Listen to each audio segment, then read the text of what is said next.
como é de manhã e Deus nos deu um dia lindo, todo ensolarado, não vai ficar assim o vídeo mais claro, mas a voz vai ficar boa. Acompanhe a narrativa e nós vamos começar desde o primeiro momento em que o Senhor... Moisés cuidava da...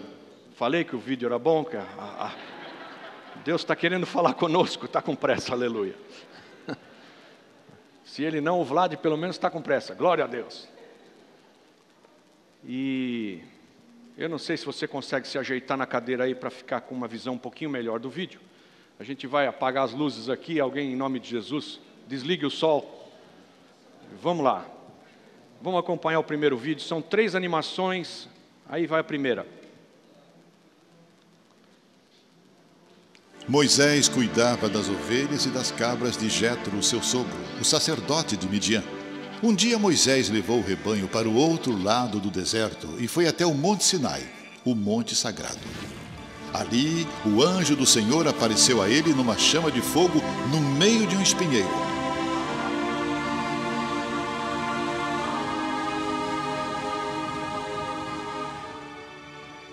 Que coisa! Por que será que o espinheiro não se queima? Eu vou chegar mais perto para ver.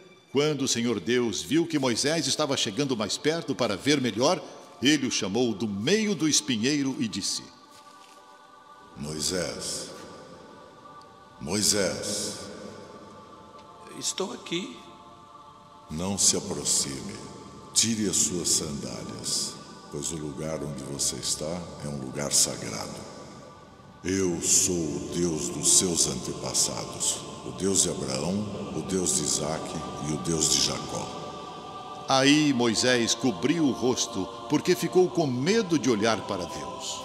Então o Senhor disse: Eu tenho visto como meu povo está sendo maltratado no Egito. Tenho ouvido o seu pedido de socorro por causa dos seus feitores. Sei o que estão sofrendo.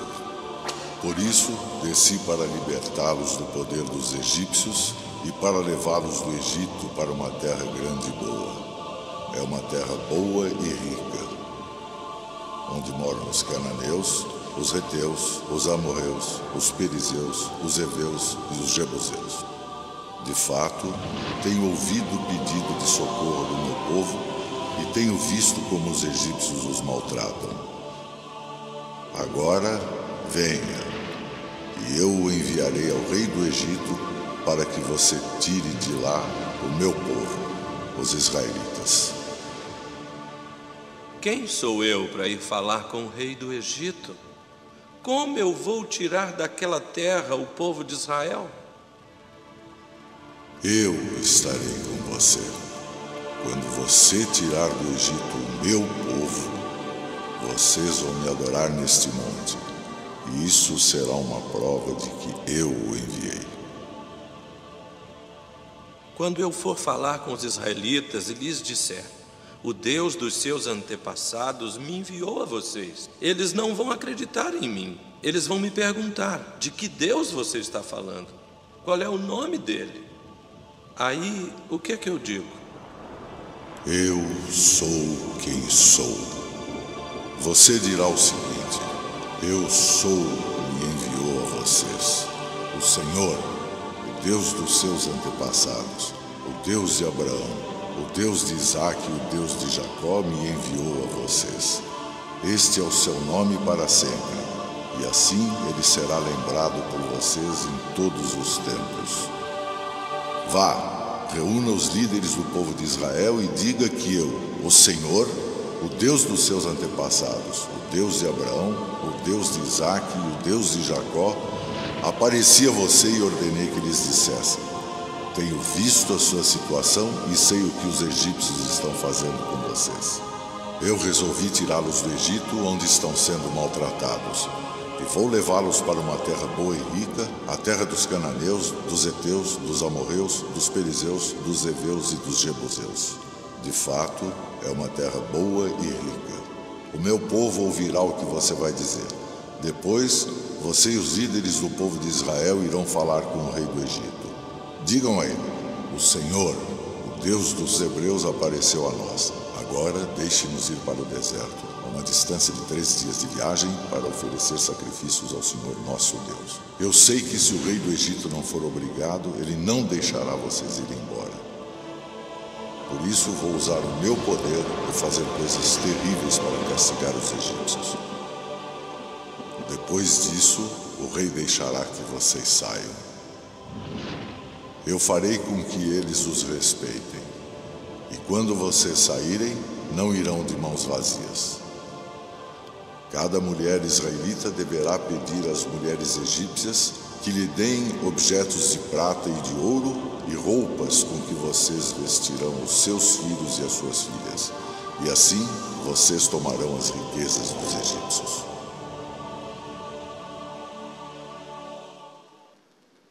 Amém. Vocês sabem a história, já devem ter assistido alguns filmes a respeito de Moisés e da saída do povo do Egito. Vocês sabem, Faraó teve o coração endurecido para não deixar o povo sair da escravidão. Deus mesmo endureceu o coração de Faraó e fez as 10 pragas do Egito acontecerem sobre toda a casa dos egípcios. Mas Deus, em primeiro lugar, se apresenta a Moisés no meio de um espinheiro. Essa é a tradução perfeita. Talvez a tua Bíblia esteja escrito sarça, sarça ardente. Mas essa sarça, na verdade, era um espinheiro. E Deus podia ter conversado com Moisés de muitas maneiras, né?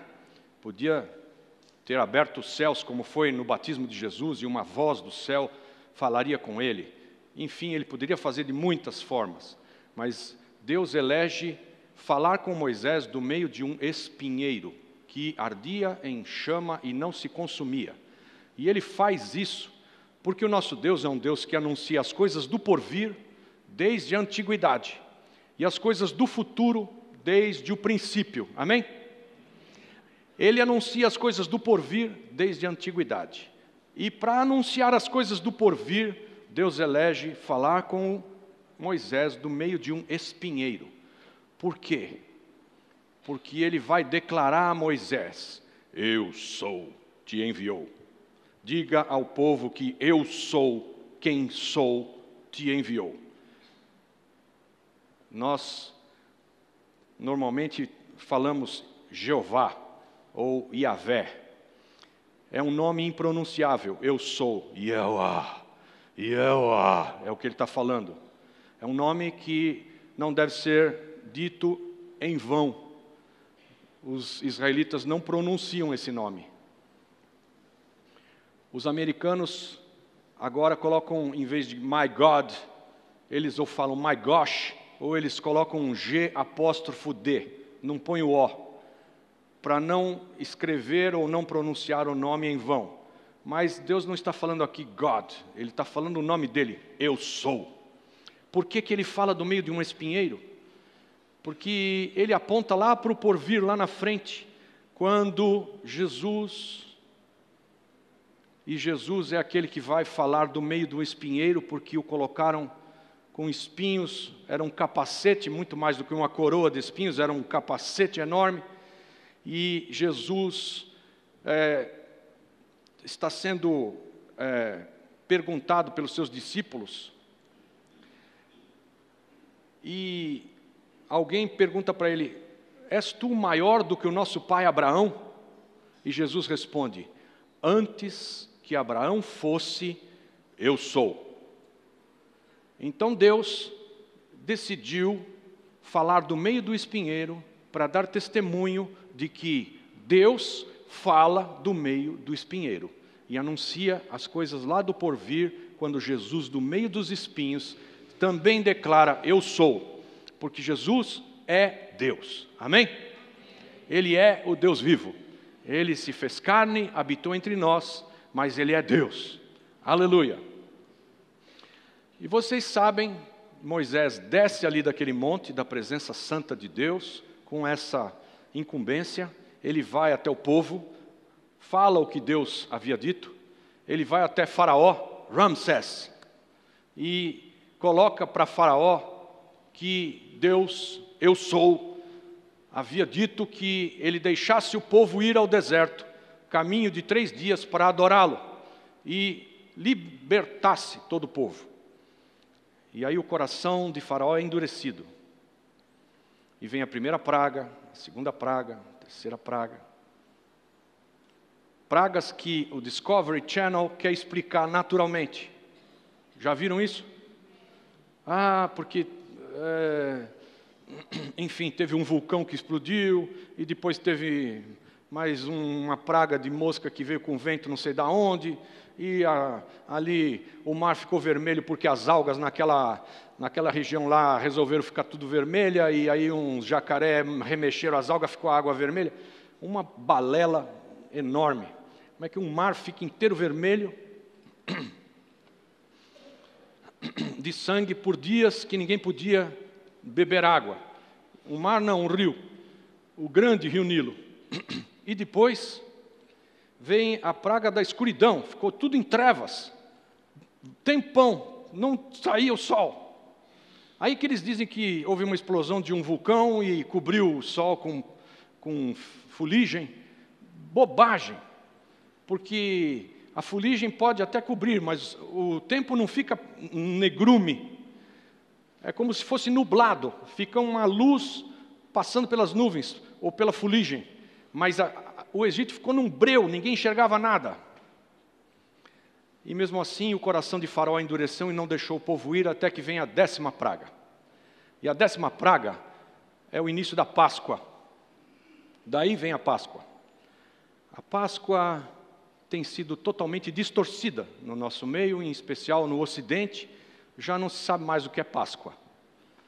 Mas a Páscoa que Deus estabeleceu, primeiro, porque Ele anuncia as coisas do porvir desde a antiguidade, Ele vai fazer o rito de Páscoa de uma maneira muito especial e muito específica. E Ele diz para todo israelita: vocês vão no 10º dia do mês, e aliás, este vai ser o primeiro mês do ano, Nissan, mês de Nissan é o primeiro mês do ano. Nesse primeiro mês, no 10º dia do mês, vocês vão arrumar um cordeiro de 1 ano, macho de 1 ano, sem defeito, sem nenhum defeitozinho. Não pode ter uma perna manca, não pode ter um machucado, não pode ter faltando pelo aqui que está com um buraco, não pode ter uma orelha torta. O cordeiro tem que ser perfeitinho, de 1 ano.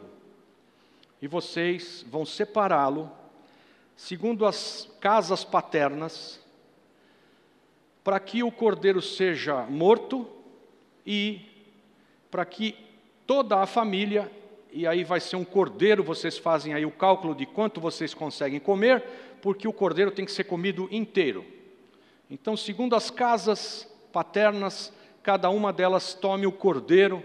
Se é uma casa grande, tome 2 cordeiros, para que todos comam cordeiro e não sobre nada. Mas outro dia eu escutei um estudo bacana de alguém, e ele diz: algo que passa despercebido a todos nós é que o cordeiro, ele deveria ser morto. E o que passa despercebido para todos nós é que naquele tempo não tinha geladeira. Amém? E o cordeiro deveria ser morto, o seu sangue deveria ser passado no batente da porta, na travessa de cima da porta, do outro lado, sangue do cordeiro. Mas o cordeirinho, ele devia ser separado, segundo as casas paternas, para ficar na casa no 10º dia. E no 14º dia, que é o dia da Páscoa, eles iriam comer o cordeiro. Então, gente, aquelas famílias e a criançada toda tinha que pegar um cordeirinho de 1 ano. Vocês já viram um cordeirinho de 1 ano? É um bichinho assim, ó, com uma carinha de tadinho, tadinho, tadinho, bonito, bonito, bonito, um cara de bobo, né? Aquela cara de Snoopy, lindinho. Pôr ele em casa e andar com o cordeiro algum tempo. um dia, 2 dias, 3 dias. O 10º, 11º, o 12º, o 13º dia, andar com aquele cordeirinho.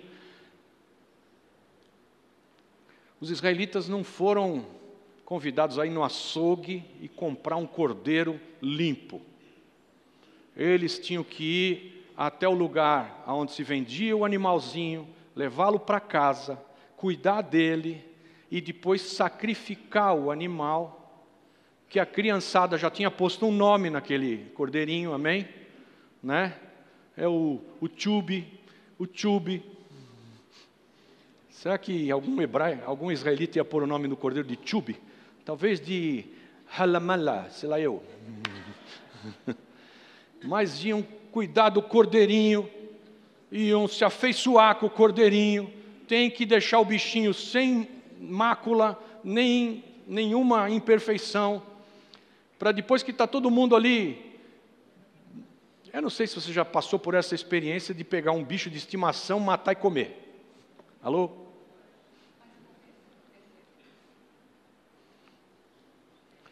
E os israelitas tomaram, segundo as casas paternas, o cordeirinho. Conviveram com ele. Por que Deus fala que nós deveríamos separar um cordeiro no 10º dia? O cordeiro tinha que ser morto e ele tinha que ser comido carne fresca, não podia ir para a geladeira, não tinha geladeira. Então você tem que matar, limpar e comer. Deixar para 2 dias depois, apodreceu. Não pode. Então, eles cuidavam com toda a presteza daquele bichinho. E no 14º dia, eles imolavam o cordeiro e tomavam do seu sangue e passavam nos umbrais da porta. Por quê? Porque Deus anuncia as coisas do futuro desde a antiguidade.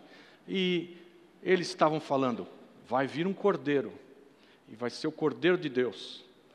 Lá na frente vocês vão receber um cordeiro. O cordeiro vai andar com vocês por 3 anos e meio. Vocês vão se afeiçoar dele. O cordeiro de Deus, ele vem e vocês vão amá-lo. Vocês vão se acostumar com ele. Vocês vão andar com ele 3 anos e meio. Vocês vão aprender dele. Ele vai ser manso com todos vocês. Ele vai instruir vocês na verdade. Vocês vão amá-lo de todo o coração.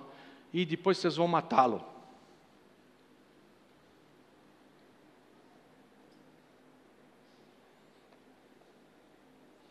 Jesus está anunciando as coisas lá de trás. Deus aponta para o seu Filho, que fez o sacrifício por nós. Jesus é o Cordeiro. A palavra de Deus diz que nós temos que comer e beber de Cristo. Mas o que nós fizemos?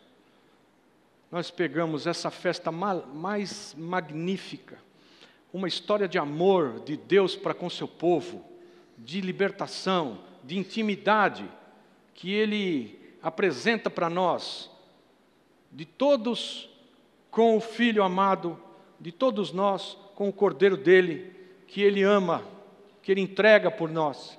E nós decidimos mudar isso em coelho e chocolate. Trocamos a magnífica, linda novela de Deus, de amor por nós, uma história de drama e de romance, por coelho e chocolate. Esquecemos o Cordeiro. Mas Ele não esquece da gente. E Ele quer que você se alimente dele. Ele proclamou uma ceia. Vamos para o nosso próximo videozinho aí. Ele é bem mais curtinho. E vamos acompanhar essa ceia que o Cordeiro Santo tomou junto com os seus discípulos. Não dá para ver nada, né? Vai lá.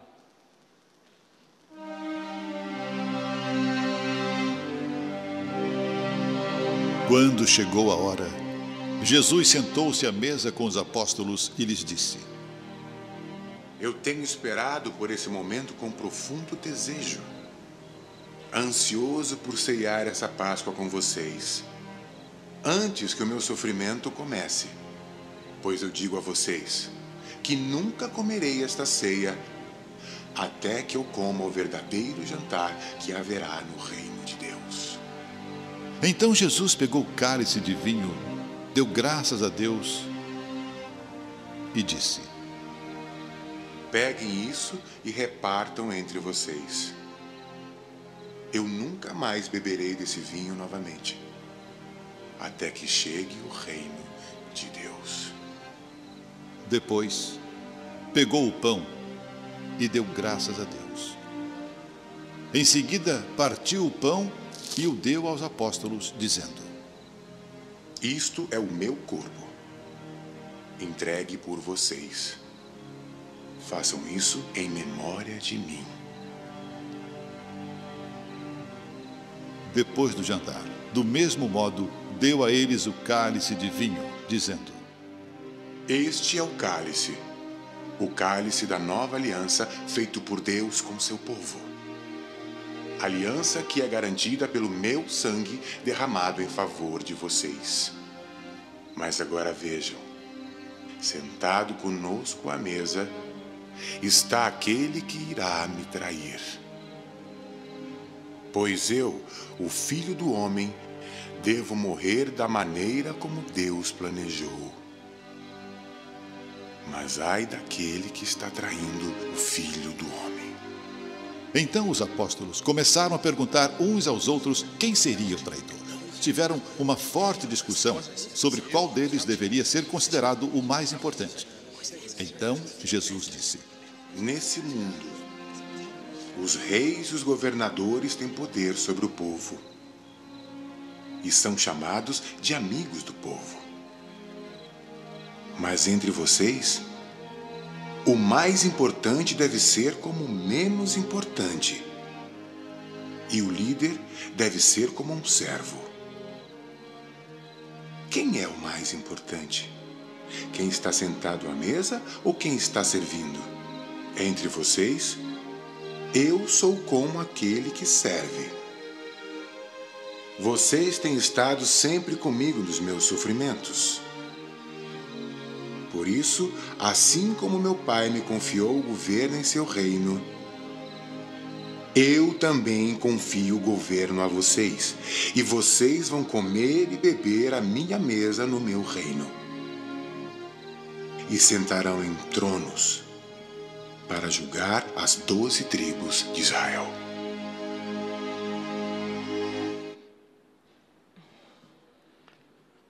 Glória a Deus. Jesus estabeleceu um memorial onde ele reparte de si mesmo o pão, representando o corpo dele que foi moído por nós, e um cálice representando o sangue dele que foi derramado na cruz, como memória daquilo que ele vai fazer por cada um de nós aqui. Ele vai se entregar. Aprove a Deus entregar o seu próprio filho para que ele pagasse o preço da minha dívida, da tua dívida. Comemos de Jesus, bebemos de Jesus, aquele cálice, o cálice da aliança, é o 4º cálice de vinho. Nós estivemos lá em Israel há muito tempo, participando de uma ceia original. E tomamos o primeiro cálice de vinho, e depois o segundo cálice de vinho, e o terceiro cálice de vinho. E no 4º cálice, um cálice nos foi dado. Este é o cálice que é o cálice do Messias. Esse 4º cálice foi que Jesus levantou e declarou: este é o cálice da nova aliança que eu faço com vocês, que era o sangue dele que ia ser vertido. É um símbolo. O pão não se transforma em carne de Cristo, e o vinho não se transforma em sangue de Cristo. Aquilo foi estabelecido por um memorial, para que...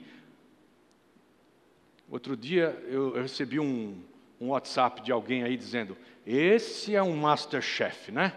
Que faz uma ceia com apenas pão e vinho, e ninguém esquece disso por 2000 anos. Esse sim. Pois é, porque Ele colocou aquilo para nós, pelas gerações das gerações, até que Ele tomasse um novo cálice desse vinho lá no reino junto conosco. Diga para o seu vizinho, está próximo. Acostume-se com vinho. Diga para o teu vizinho aí. Diga para ele, não muito vinho. Mas um cálice está bom, hein? Amém? Depois que eles saem daquela ceia, Jesus é levado e sobe para orar, né? Ele vai ser tentado, ele vai para o Getsemane, ali lugar de pressão. Getsemane é lugar de pressão. É uma alusão a azeitonas e a uvas que são prensadas no lagar. Ele vai ao Getsemane, lugar de pressão, e nesse lugar, orando, ele sua sangue, tamanha pressão sobre ele para se entregar. Ninguém tiraria a vida dele. Os judeus não o mataram, os romanos não o mataram, os muçulmanos não o mataram, ninguém matou Jesus, ele deu a vida. Ninguém tiraria a vida dele, ele deu, entregou, não reagia, se deixou, foi mudo ao matadouro, como ovelha. E ele é entregue por nós, ele sua sangue, e os discípulos não conseguiram acompanhá-lo nesse último momento, nessa hora de agonia. E eles dormiram. Você sabe por que eles dormiram? Porque eles tinham tomado 4 cálices de vinho. Alô? Chega lá no Getsemane, Jesus está no seu profundo tormento, em dor. Ali foi que ele foi aprovado. Suar sangue é uma coisa que, depois vocês leem dos médicos de hoje em dia, é uma coisa terrível, que deixa a pessoa com a sensibilidade, com os nervos à flor da pele, literalmente, para depois ir ser espancado, e todo furado, e esquartejado, né? Todo rasgado, e crucificado. Mas ele foi até o fim, porque ele sabia que o destino dele não era ficar morto. Ele ia vencer a morte. Ele sabia, ele era Deus, ia vencer a morte. Último filme, vamos lá. Aleluia.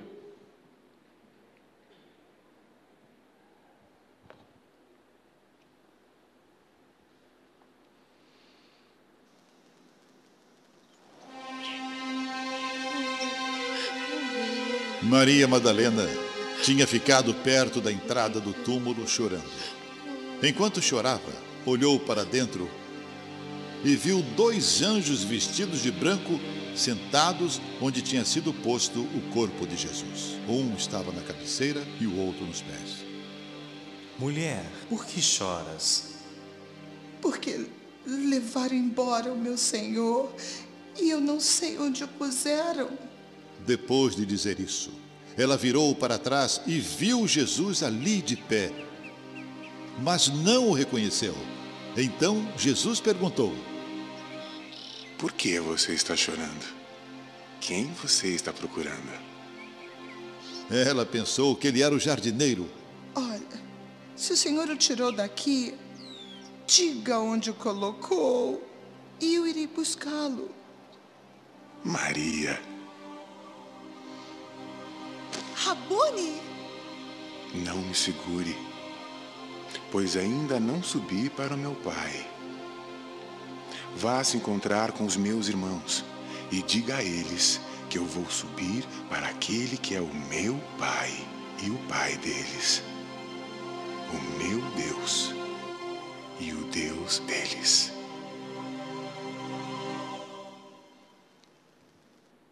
Aleluia. Maria chega logo cedo no domingo de manhã para visitar a tumba e ver que a pedra está mexida. Jesus já não estava lá e acabou de raiar o sol no domingo de manhã cedo. Nós sabemos pela palavra de Deus que Jesus ele passou 3 dias no Hades, pagando o preço no nosso lugar. 3 dias e 3 noites, diz o texto. 3 dias e 3 noites no Hades, pagando o preço por mim e por você.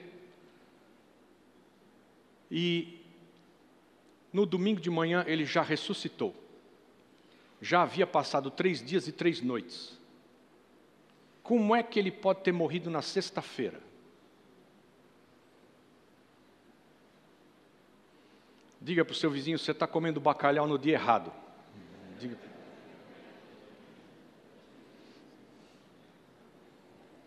Jesus morre na quarta-feira, que era a véspera do Shabat, porque aquele era Páscoa, e a Páscoa tem um Shabat duplo. Para os israelitas, um Shabat regular começa na sexta-feira às 18 horas, no pôr do sol. Termina no sábado, às 18 horas. Quando começa na sexta-feira, quando o sol abaixa, e termina no sábado, quando o sol abaixa. É 24 horas de sábado, Shabat, dia do descanso. Mas na Páscoa, eles têm um rito de que há um Shabat duplo. Quinta-feira começa o Shabat de Páscoa, para se observar o rito do Pessah, da Páscoa. E quinta-feira, às 18 horas, até sexta, e depois sexta até sábado, é um Shabat duplo. E o texto declara que ele foi morto na véspera do Shabat. Todo mundo entendeu que era na véspera do sábado, que caía na sexta. Como é que pode ser isso, se ele vai ficar 3 dias e 3 noites no Hades, para depois ressuscitar? No domingo de manhã já estava ressuscitado. Deve ter ressuscitado de sábado para domingo. Não sabe-se que horas. Mas sabe-se que ele morreu às 3 horas da tarde, da quarta-feira. E aí, chega Maria Madalena, logo cedo no domingo, e a tumba estava vazia. A tumba estava vazia? Não, tinha 2 anjos dentro da tumba. Amém? Eu e a Lilian, nós fomos agora, no final do ano passado, visitar esse lugar, onde funcionava uma vinha de um grande ricaço da época, José de Arimateia, ligado ao Senado romano, um homem influente e que era cristão. E ele é quem faz os trâmites e entrega essa tumba que ficava ali ao lado do Gólgota, do Monte da Caveira, no meio de uma vinha, muito lindo. Dá para perceber historicamente que aquilo tinha uma plantação e tinha um lagar, onde se moía a uva para fazer o vinho. E era uma propriedade particular desse José de Arimateia e tinha uma gruta com uma pedra, novinha, nunca ninguém tinha usado, e ele vai ser enterrado ali. E aí, ele é posto lá dentro, e Maria chega, e o texto de João 20 declara que, quando ela chega, ela viu os anjos, como vocês assistiram no filme. Mas, depois ela vai buscar Pedro e João. O texto declara que é João falando, ele era jovem, de 15, 16 anos, o apóstolo João. Apóstolo João, com 15, 16 anos, amém? E ele declara que Pedro saiu correndo para ir na tumba, por causa da palavra da Maria Madalena. E João saiu atrás. E este discípulo, é João falando, passou Pedro, porque Pedro já era da minha idade, amém? E o João chegou primeiro na tumba. Mas ele não entrou. E aí chega Pedro e entra. E aí o texto declara que estavam ali os panos no lugar onde Jesus tinha estado. Mas havia ao lado, dobrado, o lenço que cobria o seu rosto, dobrado, posto à parte. Folded, é o texto no King James, dobrado. Na nossa nova versão internacional, você vai ler a versão melhor, em português. Nova versão internacional declara que o pano que estava no rosto de Jesus estava à parte e dobrado. Recentemente, os estudiosos têm declarado que isso remete e aponta profeticamente, por causa do costume hebraico, por causa da tradição, e eu vou contar para vocês a tradição para a gente entender por que aquele pano no rosto de Jesus estava dobrado à parte. Cada vez que um senhor ia dar um banquete e o seu servo servia uma mesa para todos os convidados e para esse senhor, o servo punha a mesa, vocês viram como era a mesa era baixinha, todo mundo em volta, colocava a mesa e o servo se afastava e ficava longe.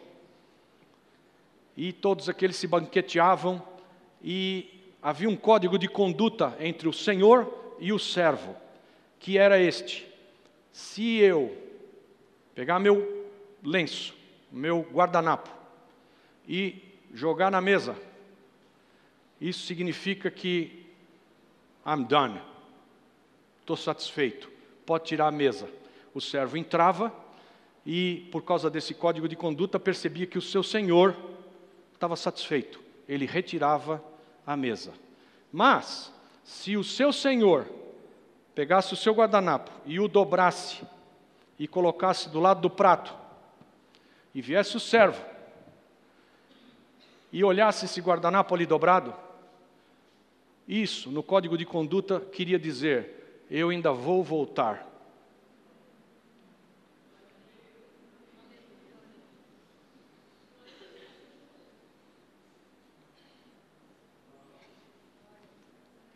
E Jesus tira o lenço do rosto, dobra, ele mesmo, amém? Ressuscita, coloca o lenço do lado de todos os outros panos, dobrado. Quer dizer, eu vou voltar.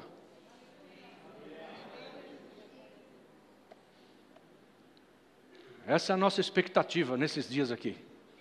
Porque que ele ressuscitou, há provas cabais. O viram, todos os seus discípulos, 120, 500 o viram. Ele entrou na cidade santa. Depois que ele ressuscitou, a palavra declara que os mortos em Cristo ressuscitaram com ele. Houve um grande terremoto, e as pedras se fenderam, e os túmulos se abriram, e os corpos dos santos que estavam ali ao redor de Jerusalém se levantaram. E depois da ressurreição de Jesus, eles entraram na cidade santa, em Jerusalém, e foram vistos dos seus amados, dos filhos deles, dos netos, de todos os seus. E depois, para cima com Jesus. Essa é a primeira ressurreição, primeiro arrebatamento que teve, amém? Próximo arrebatamento sai com a noiva do Cordeiro. Aqueles que são apaixonados por ele. Não vê a hora de chegar o dia das bodas. Querem o casamento. Estão olhando, vem o lenço dobrado e dizem: ele voltará. Estamos esperando. Estamos aqui, noiva, amada. Eu sou do meu amado, o meu amado é meu. É a história de amor.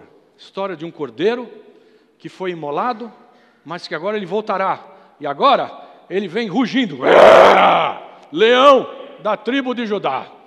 Vem com glória e autoridade e poder. Ele não vem para ser abatido outra vez, ele vem para reinar.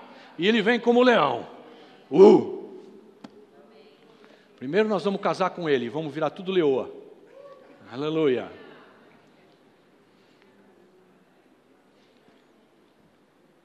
Sabe, gente, quando cai a ficha de alguém, que essa vida... Ontem eu assisti aquele filme Apóstolo Paulo, vocês assistiram? Apóstolo Paulo. Ele está lá preso em Roma, junto com Lucas, o grego, que está ali aprendendo com ele para escrever o Evangelho de Lucas. E depois ele está falando com o chefe do cárcere, que ele está preso, um tal de Maurício. E aí ele diz para o cara: você já foi velejar? e diz, sabe quando você pega e põe a mão na água assim, enche a mão, mas a água vai indo embora, indo embora, indo embora, e daqui a pouco não tem mais nenhuma água na tua mão? A água do mar? Pois é, a vida do homem é como essa água que a gente toma na mão e ela vai indo embora, indo embora, indo embora, indo embora, até que vai embora. O que eu prego, diz o Paulo, é um reino que é infinito como todo o mar. Não uma palmazinha de água, mas a vida que Jesus tem para te dar é um mar infinito, que ninguém pode conter e que não acaba, não acaba.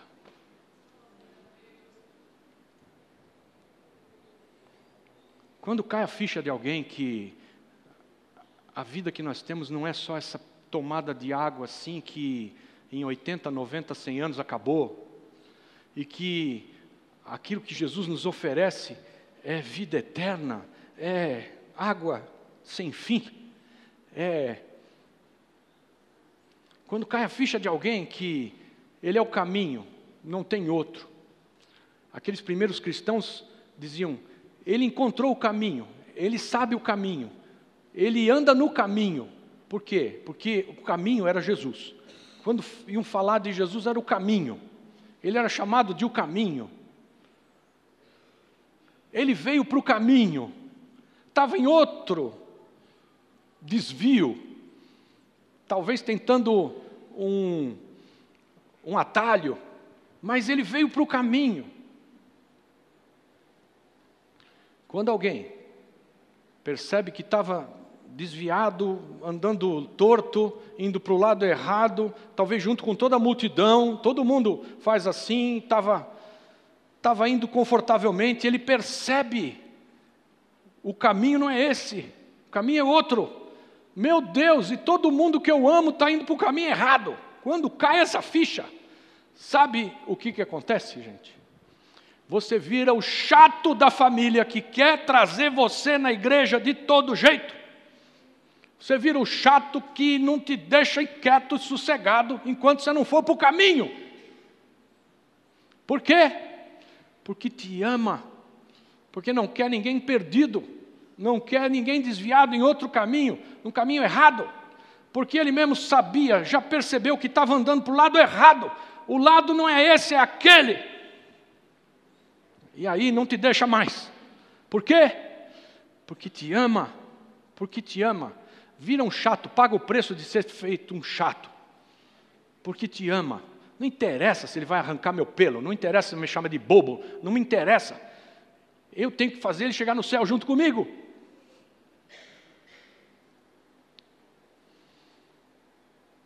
Talvez você esteja aqui hoje porque você vem na igreja na Páscoa e no Natal.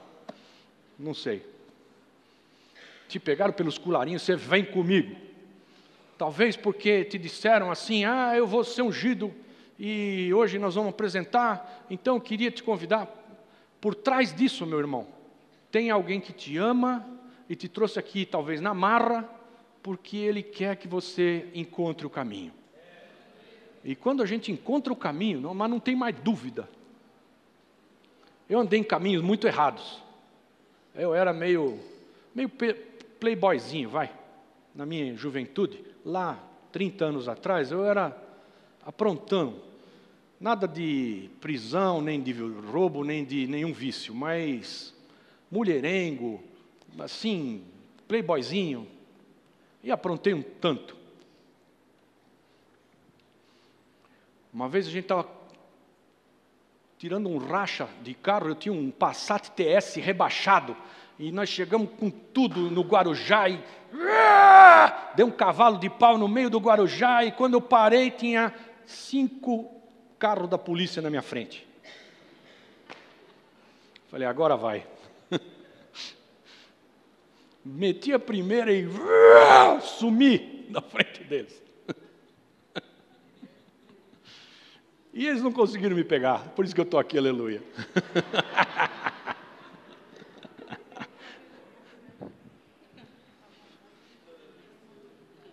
Mas chegou um dia que eu tive um encontro com Jesus, gente.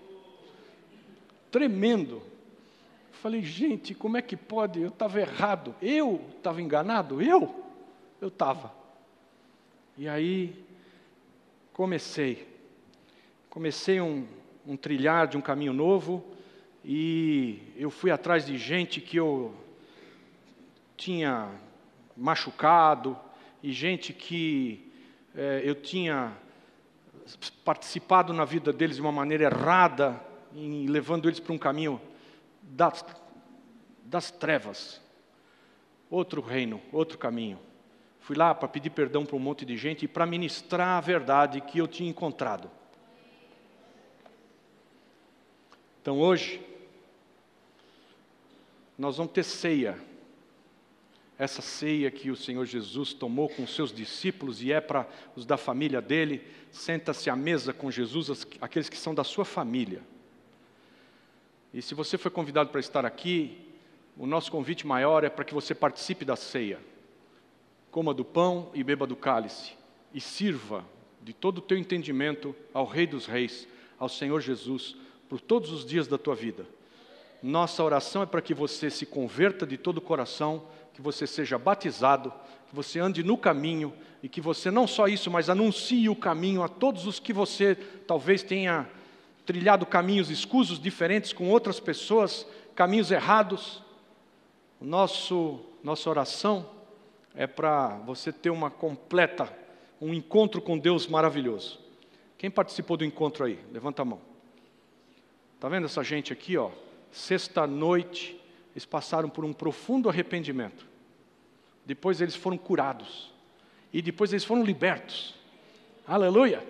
E depois eles receberam um propósito de vida, um propósito de viver de Deus, do céu. E depois disso, eles foram todos cheios de poder do Espírito Santo, para serem testemunhas de Jesus Cristo, tanto em Jerusalém como na Judéia, em Samaria, até os confins da terra, que é o Brasil. Nós moramos nos confins da terra. Aleluia!